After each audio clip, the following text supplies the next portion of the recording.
The Mayo Experience. That Mayo Experience. That Mayo Experience. That Mayo Experience.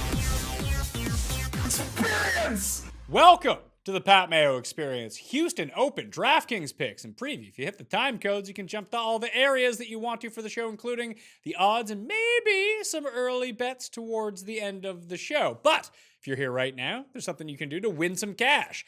Smash the like button for the episode. Leave your DraftKings handle in the comment section and tell me your single one favorite play in the $7,000 range this week. Just one. That's all I want to hear about.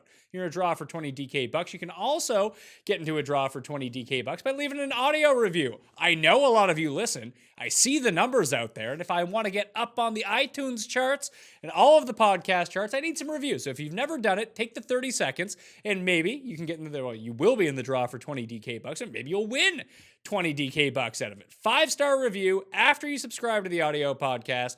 DraftKings handle, something nice about the show. It's fucking that easy. So please help out the show, leave the review, and we'll be good to go. Joining me on the show this week, he was live on the scene in Vegas last weekend from the Rick Run Good YouTube channel and Rick Run Good in general. It's Rick Gehman. What's going on, man? Hey, Pat. Yeah. In the flesh at Shriners. Pretty cool to see those guys up close. Anything that you want to reveal from the week? Like, is it a good tournament to go to? First of all, Pat, what happens in Vegas stays in Vegas, but I will let you know. I was there Thursday morning and there was nobody there. I had the course to myself. They have there's like this little secret spot on 18 where you can actually walk down behind the grandstands. You're like standing basically in the back bunker on 18 and no one knows it's there. So that's the hint from if you're going to go check out the Shriners. What'd you do in terms of groupings? Did you target one player? Did you target a group? Were you like, fuck it, I'm just going to walk around the course? Yeah, I just walked backwards for the morning wave. Brooks's group was out there with, and Tony and Phil, and the few hundred people that were out on the course were all following them. Any other group I basically had to myself. And then once the second wave got going, I followed Morikawa, Wolf, and Neiman for a couple holes, and then just kind of did the same thing. So I tried to see as many guys as I could. Did anything stand out to you as like, wow, that's really weird? Like when I was at the 3M earlier this year, like Satoshi Kodaira had his own like photographers around with him. Like he had this little mini group and his caddy was like pounding cigs the entire time. And like no one was following this group except for like 4 cameramen. It was really bizarre. Same thing. Those Asian guys. I forget who I was following. I was playing I was following Scott Stallings because I had him in my core, and he was playing with a CT Pan or something. And yeah, just like 5 photographers, nobody else on the course, and everyone's just throwing lips and doing some dip out there. That was the big takeaway, that everybody's got some chew in. All right, well, let's get to the course this week. Houston back on the schedule following its absence from last season. So last played here in 2018 when Ian Poulter beat Bo Hosler in a playoff to get into the Masters. This used to be the week before the Masters. Then it still doesn't have a title sponsor, so it's been shipped off to the swing season. So we have plenty of data on the course, but we are dealing with it was usually a weak field to begin with, being the week before the Masters, but now it's horrible. This is truly probably the worst field that we'll see all year, and that includes some of the crossover events for the WGC. But it is the GC, the Golf Club of Houston. It's a longer-ish course. It's a par 72, over 7,400 yards.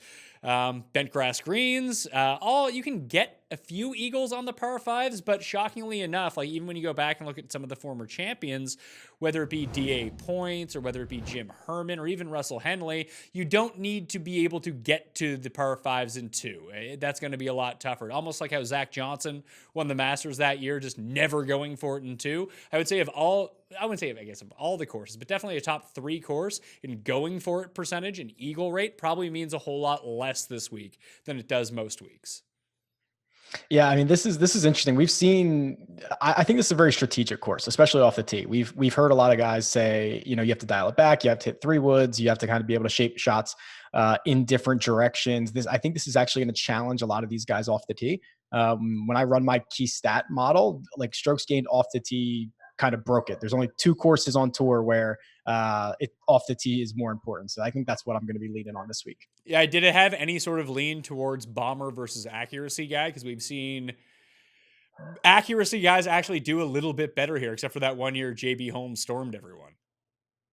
Yeah, you're right. It's pretty equal here. I don't know if you hear my dog barking in the back, but it's Bombers do not have that big of an advantage here. I actually think that, or I don't think the model pumped out good drive percentage, which makes a lot of sense because that kind of takes into account whether you've hit the fairway in the right spot and whether you can get to the green in two, or if you can hit the green from that drive. So there was no significant advantage for Bombers necessarily. So when we look at it this week, the only other thing I wanted to play with in terms of correlation is just based on success of this course, because it can get really windy in Houston. So I checked the weather report definitely on Wednesday before completing all of your lineups or even making head-to-head bets in case you find someone in a softer wave versus someone in a more difficult wave and you want to play the angles that way. But even lumping all the Texas courses together to see who just plays well in the Lone Star State. But the other two courses that just in my mind, when I think about crossover leaderboards, who's played well here over the years, I would lean towards the Sony Open and the OHL. Because those two correlate substantially. And I think this one falls into that bucket as well. Yeah, that makes a lot of sense. And I think your point, especially in Texas, when we get down here, the weather might change 6 or 7 times before lock. And when I checked it, there's a chance of thunderstorms almost every hour throughout the day. So I'll be keeping a close eye on it. And if we can get a little bit of predictiveness, but yeah, the true defense out here is certainly going to be wind.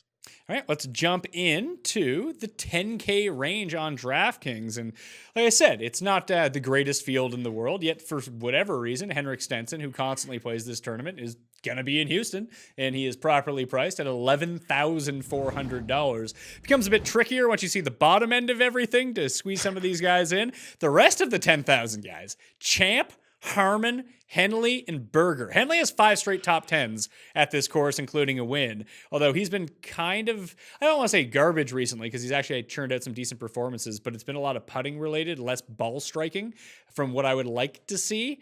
So that worries me a little bit. At least last week at Shriners, he was plus 7.1 strokes gained on approach, lost across the board elsewhere, but he's been kind of hit or miss on everything recently. So do you have a feel for any of these guys? Because the stats tell me Brian Harmon's the best of these guys, but I refuse to believe that. I hate all of these guys. I mean, I don't hate them all, but I don't want to pay $10,008 for Cam Champ. I don't want to pay $10,400 for Daniel Berger. This is just a real, shit show up here at the top of the board. I do kind of like Russ Henley, and I don't always say that because I hate, you and I have talked about this, where I hate paying that price only because of the tournament history, which is something I didn't want to do a couple weeks ago with Ryan Moore. But Russ Henley, you're right. I mean, he was third in the field in strokes gained approach last week. If you go back and look at his lead-in form to this event, now obviously it's a different time of year, but he has come into the Houston Open he's come in with 5 straight miscuts, and he's top 10'd it. He's come in with a win a couple starts before. It doesn't matter what his lead-in form has been over this really impressive stretch of tournament history. He's been able to find success here, and hey, he showed a little something last week with the irons. I would probably go there, but I don't know if I'm thrilled to play any of these guys, Pat. Henley over the past 36 rounds, and of course you can always use fantasynational.com to get all your stats, all your modeling, all your tools, everything that you need to get yourself ahead of the game, and it's especially important for weeks like this. These are my favorite weeks, to tell you the truth, and I know the cut line rules have really prevented a lot of us from having 6 of 6 lineups, especially last week where I just needed one Rick of Shez, Neiman, and who was the other bum? Griot. All missed the cut on the number. Just one of them gets through. And I'm looking at 25% 6 of 6s. I'm gliding in. Fortunately, because of Fantasy National, I was able to make up a lot of the cash with weekend golf. I had a really good weekend team. Thanks, Bryson. You can always come through when you're completely out of it and just store everything. Mark Hubbard as well was someone who the stats spit out. Be like, all right, let's go with Mark Hubbard. Let's see how this works out. And it did. So Henley is first in proximity over the past 36 rounds from 150 to 175 yards. 9th from 175 to 200. He's the best player in the field over that time frame from 350 to 400 yard par 4s, which there are 3 of on the course this week, and he's 4th in opportunities gained. So I'm kind of with you. The only guy that is equivalent to him from the top end, of course, Stenson's going to get his lean because of his world ranking, just how good he normally is. But it is Brian Harmon. I think that's the decision you have to make. I know Berger has a good course history here, and I just don't see anyone owning Champ at that price, to be perfectly honest with you. Yeah, I'm actually, oh man, I mean, I might be a glutton for punishment, but if you really wanted to go get Champ at 10-8. I mean, he's 1 week off a win or 2 weeks removed from a win. He has a little bit of a hangover. He goes out, misses the cut. But if it's hard for me to say how important I think strokes gained off the tee is going to be this week, and then not go try to get the guy who's absolutely elite there. Now, is the rest of his game's kind of crappy. But even Stenson, like last year was the first year since 2019 that he did not gain strokes off the tee, and he still has that elite approach game, especially from the types of ranges that we expect them to hit their second shots this week. So like, I'm so cautiously optimistic on Henrik Stenson, and the rest of these guys are kind of scrubs. Like I think I might just start in the 9Ks. It's pretty ugly. Well, if that's the case, then if we go into the 9Ks and you want to target strokes gained off the tee, how can you not use Mr. I don't know what I'm doing on the weekend, Scotty Scheffler?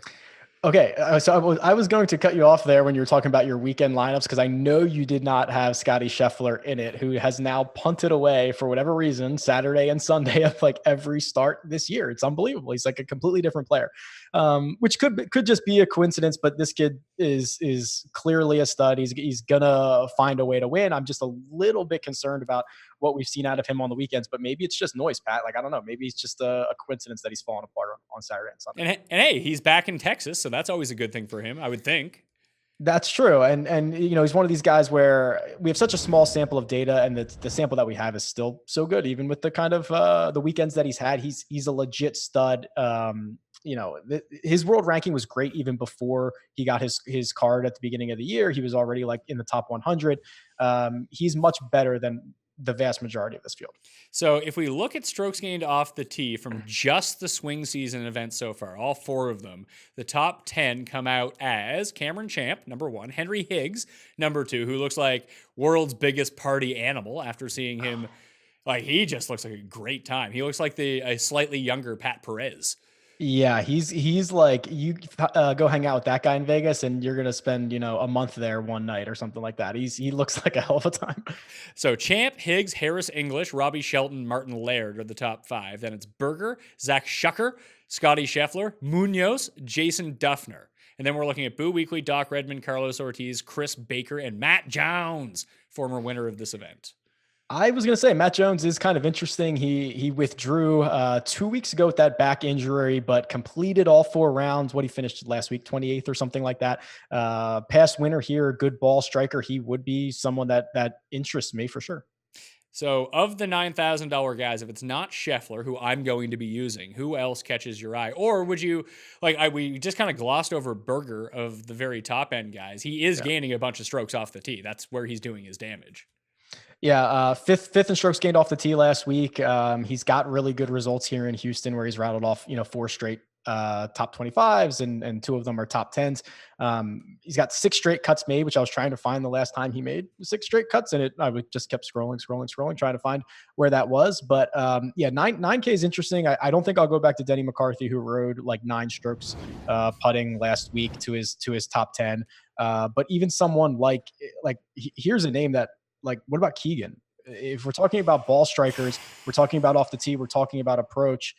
This should be the type of setup that fits him. He hasn't been good. He's just floundering around in like the 50s and 60s of every tournament. But shouldn't this be a place, especially with how bad this field is, that Keegan is interesting?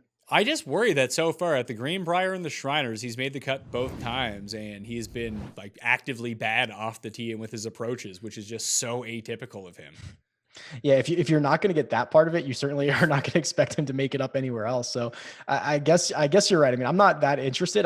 When I was going through the key stats, I was like, oh, okay, ball strikers, where's Keegan at? Oh, 9,000. It's pretty cheap compared to some of these other guys in here. I'm not thrilled about it, but I'll probably work him into some sprinkles, or if I cascade my core, he might, he won't be a core play, but he'd be someone that I would try to fit in. Well, I'm going to go to Kyle Stanley again this week after seeing a $2,300 jump in his price, but he actually started out the week being very abysmal off the tee. He ended up losing strokes for it anyway, but he progressively got better every single day with the driver, which I really like to see. And he continues to just be hot with his irons. So I think that he's reasonable at his price. The one I can't wrap my mind around is Munoz. He rates out really well. I just don't know what to do with him.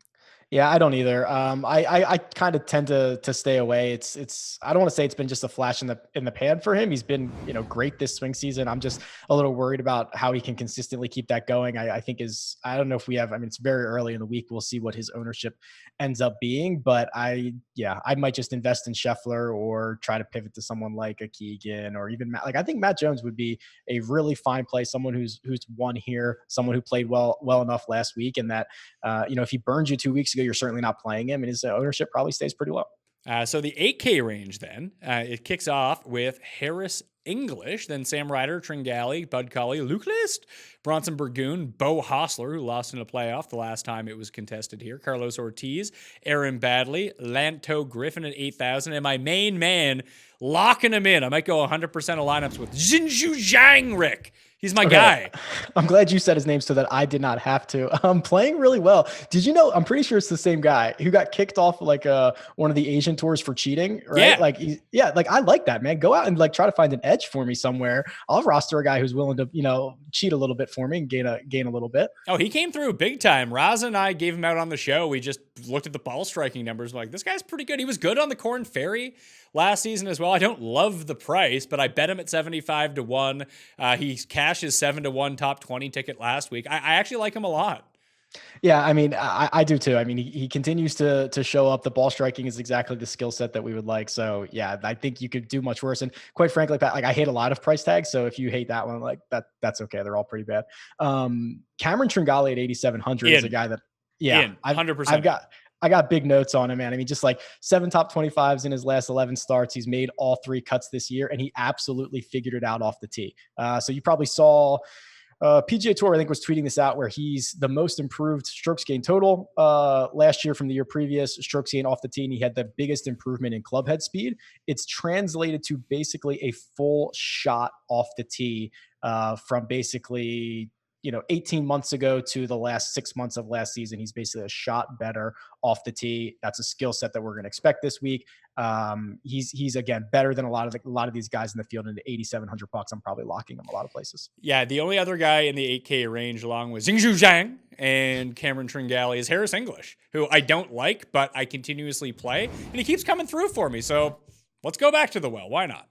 Yeah, I hate him, but a really good start to the season. And the fact that he didn't play last week and he's not sexy in like any stretch of the imagination. No one ever even knows Harris English is probably even a golfer. He's probably going to come in at such a low number. That's like, hey, this is a really reasonable price for a guy who's got, I think he already has like 2 top 10s this swing season, right? He's been great. Yeah. 3rd, 6th, and a 33rd. Like that's awesome. As someone who I said I would break up with if they didn't get a top 20 last week, and he did at T13, theoretically, good Luke List should dominate this course, but good Luke List hasn't appeared since last year's PGA Championship. I know he had the T13, but somehow he gained over 5 strokes around the green because he chipped in 3 times. He made like 5 eagles, lost a bunch of strokes on approach, and gained over 2 strokes putting. Listen, I love Luke List, but that is the performance you would need from him around and on the greens at his peak for him to win. And he's nowhere near his peak ball striking. Yeah, that's unsustainable. I always go through and I sort by tee to green. I'm like, okay, which guys, played well tee to green, which guys lost strokes putting. And as I was going through, I was like, oh, wow, Luke List gained 2 strokes. Did he win this golf tournament? No, of course he didn't. Like, he came in 13th. The other guy who I always confuse Sam Burns and Sam Ryder, but I'm like this close to figuring it out. I'm there now. Sam Ryder, while super volatile, 10th in approaches last week. His approaches are all over the place. He did have a 5th place finish here at the Houston Open the last time it was played, 2018. He's a guy that I think I could target a little bit because he's showing me a little flash there. I looked at him as well. I would kind of throw him into the Keegan bucket. Like, you just don't know what you're going to get, which I guess is irrelevant at this point because it's golf and you don't know what you're going to get from anyone. But I always get him and Tyler Duncan confused, and I don't know why. But Sam Ryder is significantly better than really crappy Tyler Duncan. The only other one from there, and maybe these two are actually probably better similar type in the same bucket, but Bronson Burgoon's gained on approach in 8 consecutive tournaments. He putts better on bent grass than anywhere else. He lost an extraordinary amount of strokes off the tee last week, minus 3.8. He's not usually that bad. Like, over his history, he's right around even, and even long term, he's actually a positive player off the tee. Yeah, his approach game has been awesome, and I think that he was a little bit of a DFS darling the first couple of weeks. I know that I kind of jumped on board a little bit late, around probably Sanderson or Safeway, and he disappointed a little bit. But he's a very good player in this type of season or this time of year, right during the swing season where you get a lot of unknowns, someone who can hit their approaches in the way that Bronson Burgoon can.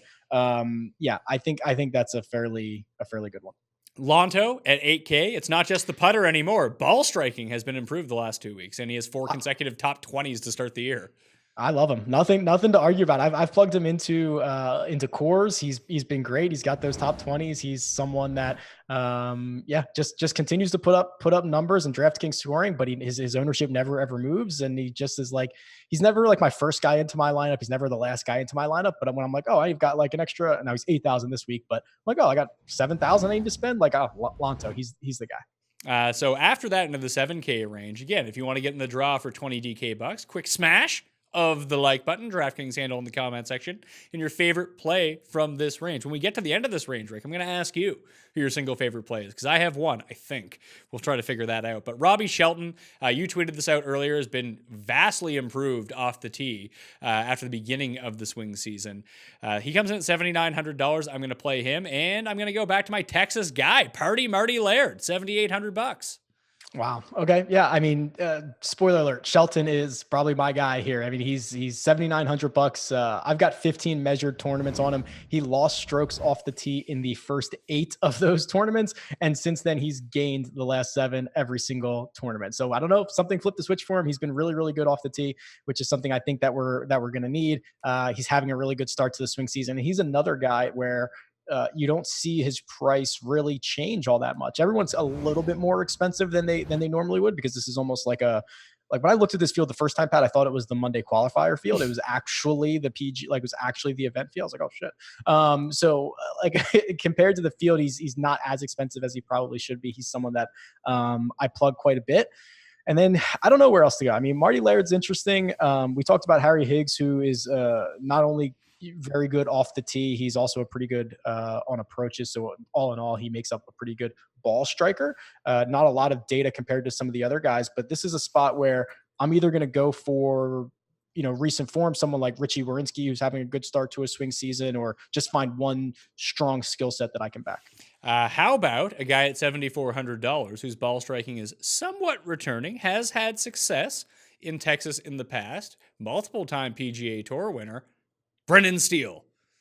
Oh man, I was wondering where you were going with that. And then I heard multi-time PGA. And I was like, don't say Brendan Steele. Don't say Brendan Steele. Wow. Yeah. I know he's been better recently, but I think that's still a pretty tough ask. I'd probably rather go to Johnny Vegas. Right. He's pretty good off the tee, pretty good on approaches. He combines ball striking for something like, 3/4 of a stroke per round. He's someone that I would probably back before I backed Brendan Steele. Steele might be on like the no fly list for me. I don't know if I can ever get to him. I think I might try to inject a little bit of Steele. I like Vegas as well. He is first in opportunities gained over the past 36 rounds. And we know that outside of the Shriners, where he miraculously lost a stroke off the tee for the previous 15 tournaments he had gained. So maybe that was just a little bit of an outlier. I don't know. Maybe he drank a bit too much in Vegas. Vegas. It's always a tough go.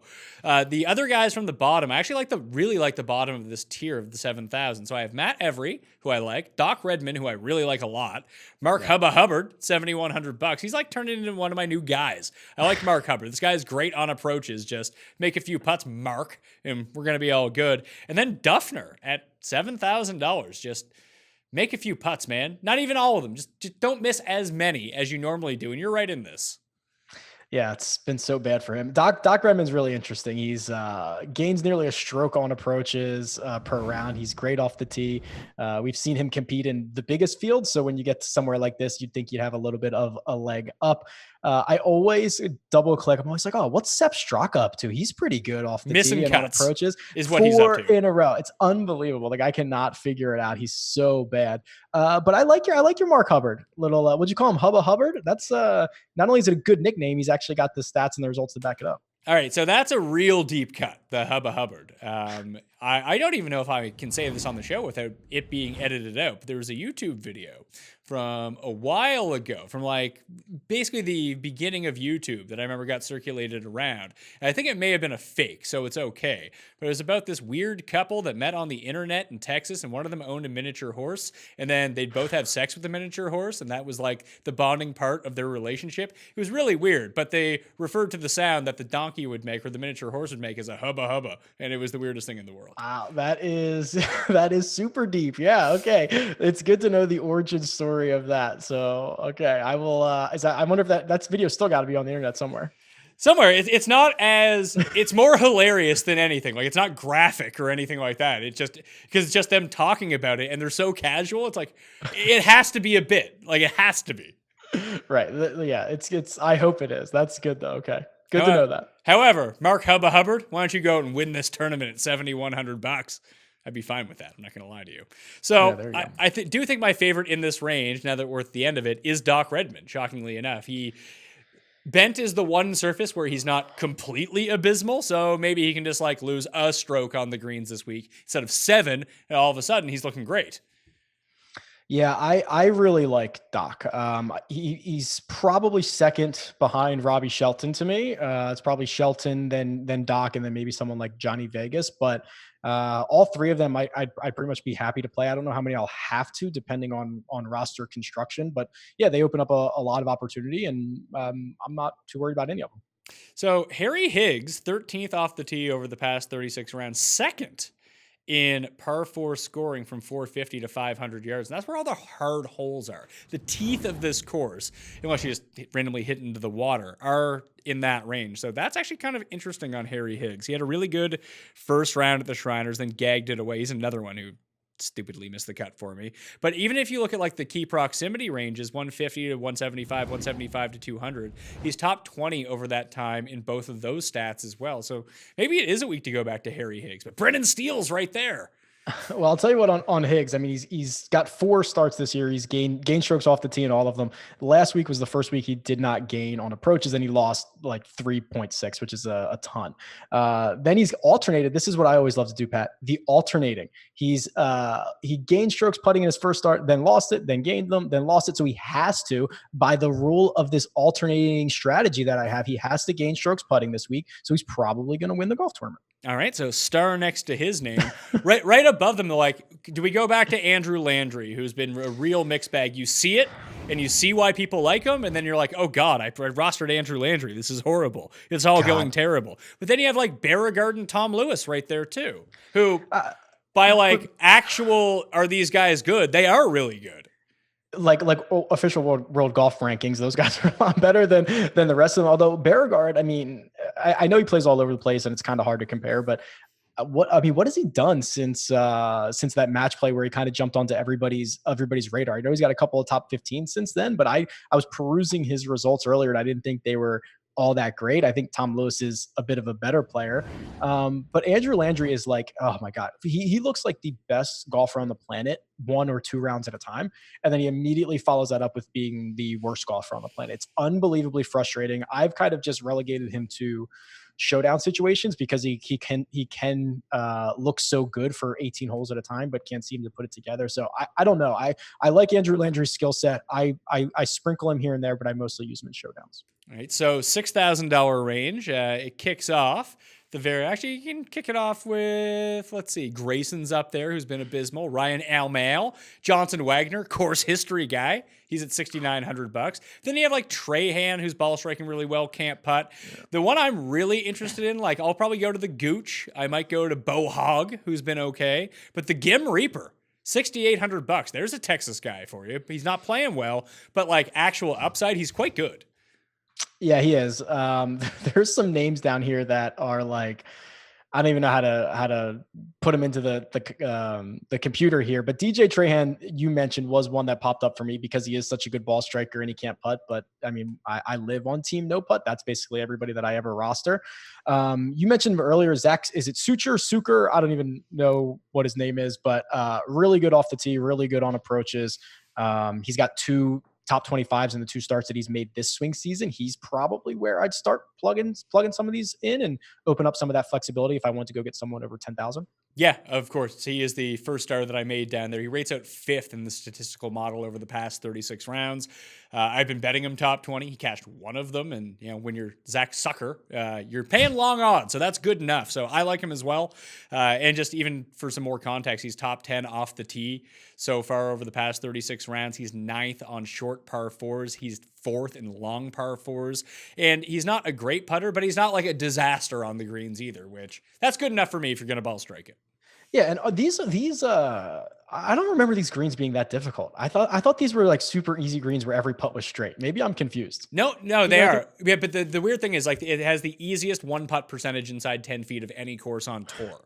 However, like the guys that end up winning here, like when Henley won, until we saw like this weekend, he gained like 13 strokes putting or something ludicrous like that. Every single year, someone just pops off. Like, guess how Bo Hostler got into a playoff with Ian Poulter? He gained, I don't know, 176 strokes putting because he loses them all tee to green. It's going to take an elite putting performance to actually win this week. And that's just impossible to predict. Even going back and looking at the winners, you'd be like, oh, well, just take the good putters. Well, JB Holmes has won here. So what does that tell you?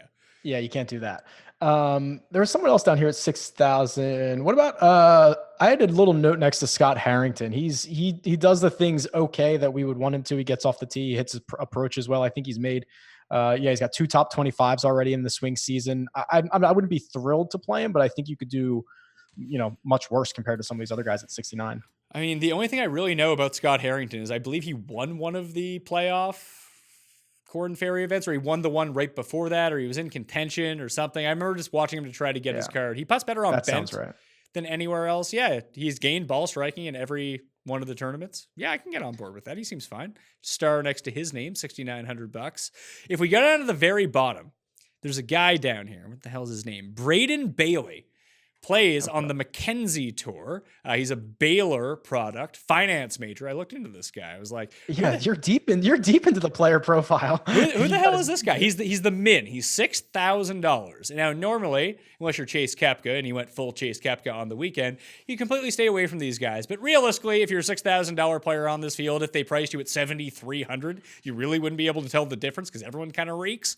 But in his past 4 starts, win, third, fourth, third. Now, I know those are mini tours or the Mackenzie Tour, and it's like the minor, it's like single A ball, but sometimes guys contend and they break through, they win. No matter what tour you play on, winning is something that it seems like you need to learn. And he's been in contention. He ratcheted it up. He ended up getting his win. Maybe you take a shot. I literally don't know anything about this guy, but I will endorse the fact that winning, no matter what tour you're on, is a skill set and an intangible that not everybody has. And we've seen it. It's nice to see like Scotty Scheffler win on the Corn Ferry Tour. So we know like that's inherent where you get in these super high pressure situations on Sunday and you have to hit a shot or put pressure on somebody, like you're able to do it. And I do like to see guys that have, raised the trophy on Sunday. They've put themselves in a position and they've beat the other 140 golfers that they're playing against. There's something a little bit intangible about it. The only other two from the 6K range that I have like pure interest in, you might be able to go to James Hahn coming off a good week. He was coming off the injury, so maybe he's back and you're getting a discount on his price. Not for me. How about Campos? This is like the Rafael Campos Open. He used to T10 at the Puerto Rico Open to get himself into this tournament, and he's made the cut every time. Yeah, I forgot he would always parlay. I always forget this used to be right before the Masters, right? And he'd always just parlay that into like a top 10 here or something like that, right? That's interesting. I mean, how often do you ever go back to some of these guys who have just won that? Like Jim Herman has won this tournament before. I don't personally care at all, but what do you think? Not Herman for me, and like no points for me. Campos in 2 starts at this event, 7th and 38th, gained on approach both times. He gained almost 10 strokes putting the last time too. So he's got this place figured out. He's made 2 cuts in the swing season, 33rd at the Safeway, 61st at the Sanderson. I mean, could be playing worse. He's $6,500. Like, I mean, I'll do it. I'm in on that. I also have a star next to the Gooch. I always have a star next to the Gooch. I followed him around at the Shriners. I had no idea what he looked like, and I still don't. He is like the most forgettable person on the face of the earth. You'll never know who Taylor Gooch is, but I do like his game. I actually play him quite a bit. He's a good ball striker, isn't he, Pat? Oh, he's up there in approaches almost every single week. Well, not almost every single week. If that was the case, he'd be doing a lot better than he actually does. But historically, over the past year, he's inside the top 25 in terms of strokes gained approach. And where he is priced in this field, that is significantly better than the rest of them. Yeah, there's some really bad guys down here. I mean, like Two Gloves Tommy Gainey's in this field. I didn't even notice that. Min price. I'd rather take my guy Braden Bailey, who I'm going to use him in 2 lineups. 2 out of 20 lineups, I'll use Braden Bailey. There you go. You'll have like 100 times leverage on the field because it'll be like 0.1% owned. Might have to bet him his first round leader as well. It'll probably be like 300 to 1. And if he's a Baylor guy, he's probably played here, right? I mean, who knows? Where's I don't know. Texas is a pretty big state. I guess it doesn't necessarily have to be that. Yeah, I actually have no idea where Baylor is. It's definitely in Texas. I have no idea how close to Houston it is. It's in Waco. Okay, there we go. Okay, that could be 8 hours or it could be 8 minutes. I have no idea. Yeah, say when you're not from Texas, you don't know the geography. I know Houston's down by the Gulf because it got the oil, and I've been to Dallas and I've been to Austin. That's it though. Yeah, and I'm a lot closer than you are, and that's like the extent of my knowledge as well. If you factor in the past 50 rounds, do you know who rates out third in this field in terms of overall stats? Out of any price range? Yeah, any price range. Oh God, he's $6,300. Oh, that's a good hint. I will say it is. I know it's not Graham Dillette. It is Graham Dillette. Oh no, it's not. Are you serious? Yeah, well, he just had his first start since 2017, and before that, he was striking the ball incredibly. Like, that's true. If we got peak Graham Dillette in this field, he would be like the prototypical guy that you would take here. Okay, I got to Shriners Thursday morning at I got on site at like 9:30 or something like that. The first group I rolled up on was I think it was Kokrak, Dillette, or they were like right behind one another. An hour and a half into the tournament, maybe not even that, Graham Dillette was already like 5 or 6 over, and I was like, oh well, I guess this is like, not his tournament. I know he's just coming back from injury, but like that's the lasting memory that I have of Graham Dillette over the last 3 years. He actually like rallied back a little bit. Like his front nine, like his first 9 holes, I don't know if he played the back or the front, but they were a disaster. Like he was actively horrible. But he gained 2 strokes on approach in the second round. Yeah, he's just got to shake that rust off, man. He'll be good. I hope that he is. I hope that he gets back to the Graham Dillette that we remember. I know he had those issues with like the yips and stuff too, right? But I hope he's all past that. Yeah, he lost 3.4 strokes around the green in the second round. That's not good. No, that is not, especially because we know he's had pitching issues in the past. Yeah, at least at this tournament, it's we always kind of say this, like if you have to rely on your strokes gained around the green, then it means you're not hitting greens in regulation, and that's no good. It's especially important at this course because like even when you look at like the top 10 finishers on average, like they're not gaining a bunch of strokes around the green because they never miss the green. Around the green ranked 49th out of 50 courses when I run the regression model, so it is only more important at the Golf Club of Houston than one other course on the recent PGA Tour Rota. It's basically useless is the way that the model spit it out. What was that tournament? I knew you were going to ask me that. I don't have it in front of me. I'd have to go pull up another sheet, but I'm only looking at the Houston Open, but there's one. I'll tweet it out. I'll send it to you. All right, cool. Last thing, let's talk about the odds then for the tournament. I've made a few bets so far. Scotty Scheffler, I have at 30 to 1. I have Cameron Tringale with an each way to the top 5 at 50 to 1. I have Zhangzhou Zhang with a top 5 each way at 75 to 1. And I have Doc Redman with the top 5 each way at 100 to 1. I think that's going to be my card this week. I kind of like it. Are you like, what scale from 1 to 10, how worried are you about Scotty Scheffler on weekends? Oh, very. But listen, if you're going to give me 30 to 1 in this field, like, he only has to win one every 29 times for it to be profitable. And he was like 30 or 33 to 1 like the last couple of weeks. And this is a much worse field than any of those. So that one I'm on, I actually think it's dropped since then. I'm seeing it closer to like 22 or wherever I can get it here. I'm kind of interested in Harris English. 40 to 1 seems a little long. I don't know if he can actually win it or not. I really don't like this field, but I'll probably fire a few darts on Robbie Shelton or Matt Jones, someone like that, to see if they can, I'll probably put him in like top 5, top 10 bets. I haven't filled out my card to this point. Braden Bailey, 750 to 1. Oh, that's a good number. Maybe like top 20, he's going to pay like 30 to 1 or something. I might have to hit that one up. I actually do like the Shucker or Suture, whatever the hell we're pronouncing his name, his top 20. I'll probably play that again this week. Yeah, he continues to pop up for me. Lanto's Luke List 50 to 1, Johnny Vegas 66 to 1. Out of all those guys, I prefer Vegas, to tell you the truth, but I don't think I would end up touching it. Like, I'm just thinking about top 20 market because the odds aren't out for top 20 yet. But Yeah. Suker, Campos, a top 20 probably pays like 12 to 1, maybe 10 to 1. So you'd probably get like 8 to 1 for Suture. You'd get 10 to 1 for Campos. You probably get like 22 to 1 for that other loser I talked about, Braden, whatever the hell his name is, Bailey. Braden Bailey goes to Baylor. That's probably why he chose it. Yeah, I love getting these guys in those top 20 bets, and like even Denny McCarthy, I had top 10 last week. He holds on to that for me. Like those are beautiful because these guys are never, probably never going to win golf tournaments, but cashing in with them on these, top 20s is still a good bet. It's like betting Brooks to win last week. What was he, 8 to 1 and missed the cut? Yeah, I actually like the Zhang top 20 I hit was better odds than Brooks's outright win bet. Wow. Okay. Yeah, there you go. That's beauty. So the top 20 odds are probably the softest of the markets in terms of golf betting, but you don't get the 250 to 1. You have to settle for like 8 to 1, which if it was football would be fantastic. And like you'd pound, oh my God, I'm getting a half point advantage on this spread. Oh, I'm going to smash this. Then you lose, when you could just, take 1/8 of that money and bet it on a top 20 in golf, which has a far higher chance of not necessarily happening, but for 8 to 1, like, come on. Yeah, let me tell you. I had everyone loves to hear like bad beat stories, right? So I'll tell one of these. The book had it mispriced for Pat Perez last week, and his 3-ball for round 1, instead of being plus 200, he was plus 2,000. So I bet that against Ryan Palmer and Nate Lashley, and of course they honored it, and he still lost it, and he won every other. I mean, Pat Perez finished 3rd, would have beat those scrubs any other round except for the first round, and it doesn't pay out my plus 2,000. I betcha if you had won that, they would have canceled the bet. I also assumed that too. Someone was like, "Oh, you should have tweeted that out." I was like, I don't think this is going to happen one way or another. But yeah, I think that if I would have won it, they would have figured that one out.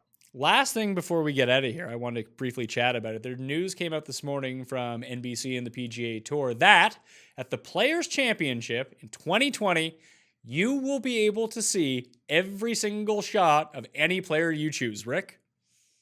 It's what we've been asking for, right? I mean, I'm shocked it's kind of taken this long. There is obviously a thirst for this. There are people, I mean, I think the natural progression is you show how awesome this is going to be, where I can choose Chase Seifert or whatever scrub I want to watch at 7:40 on Thursday morning and follow him around because I've got a rooting interest into him. And then this goes into, okay, we've got more tournaments that are doing this. Oh, now you want to charge for this? It's part of PGA Tour. It's the upgraded package. Like, it's a win-win-win for everybody. I hope they don't screw it up, Pat. I hope it works out well. Hopefully, now with the partnership with DraftKings, and maybe Pat Mayo can get his greedy little hands in there. Little hands. I don't have like Jared Goff or Beck. What the hell was his name? He also had like Carney hands. My hands are slightly bigger than that, but not huge by any means. So I can really dig in there. I'd be good at I wouldn't be a good electrician because I have absolutely no use in the trades whatsoever, but I feel like I have the right hand size for it. Either way.